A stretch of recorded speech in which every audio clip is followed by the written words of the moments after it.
আসসালামু আলাইকুম। এটি হচ্ছে পদ্মা নদীর মোহনা। পদ্মা মেঘনা দুটি নদীর মোহনা এখানে সংযুক্ত হয়েছে।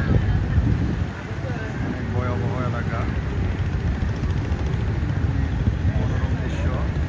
পানির স্রোত দেখলে খুবই ভয় লাগে। পানির স্রোত দেখলে এই যে পদ্মা আর মেঘনা নদীর মোহনা, চাঁদপুর ইলিশ ঘাট বলা হয় যাকে। অনেক সুন্দর পরিবেশ।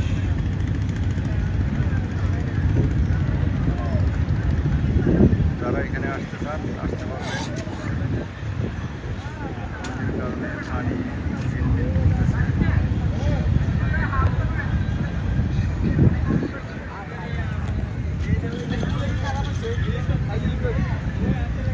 অনেক সুন্দর পদ্মা ও মেঘনা নদীর মোহনা, ভেরি নাইস।